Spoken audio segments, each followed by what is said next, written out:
बिस्मिल्लाहिर्रहमानिर्रहीम। एक मादा मकड़ी अपने बच्चों को पैदा करने के बाद बच्चों के बाप नर को मार कर बाहर क्यों फेंक देती है? फिर वही बच्चे परवान चढ़कर अपनी माँ को भी बाहर क्यों फेंक देते हैं?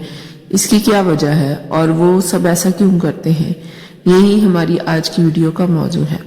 मगर आगे बढ़ने से पहले आपसे गुजारिश है कि अगर आप हमारे इस चैनल पर नए हैं तो चैनल को सब्सक्राइब करें ताकि आपको इसी तरह की मालूमाती वीडियोस वक्तन फवक्तन मिलती रहे। सबसे पहले हम आते हैं कुरान मजीद की सूरह अनकबूत की तरफ।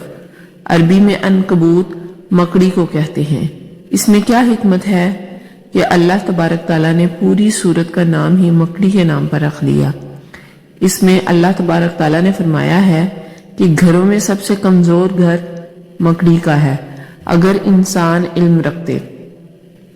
अब इसमें क्या हिकमत पोशीदा है कि जदीद साइंस ने ये बात साबित कर दी है कि जब कमजोर घर का ख्याल आता है तो यकीनन सबका ख्याल उसके जाले की तरफ ही जाता है, क्योंकि ज़ाहरी तौर पर उसका जाला ही इतना कमजोर नजर आता है कि कहा जा सकता है कि मकड़ी का घर बहुत कमजोर है।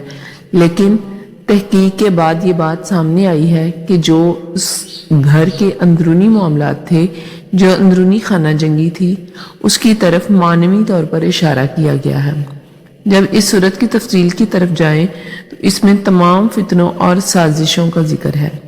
इसका आगाज कुछ इस तरह होता है कि बहुत से लोग हैं जो ये गुमान करते हैं कि इस बात पर छूट जाएंगे कि हम ईमान ले आए हैं और उनकी आजमाइश नहीं होगी।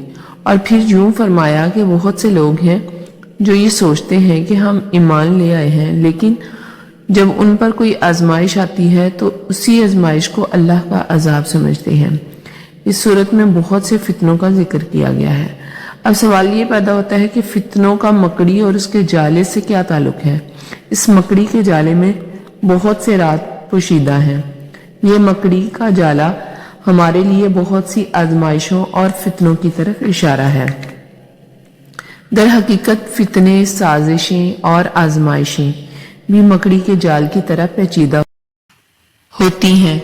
अब जदीद साइंस की बदौलत इंसान मकड़ी के घर की अंदरूनी कमजोरी से भी वाकिफ हो गए हैं। इसलिए अल्लाह तबारक ताला ने फरमाया है कि अगर ये इल्म रखते, यानी मकड़ी की घरेलू कमजोरियों और दुश्मनी से भी वाकिफ होते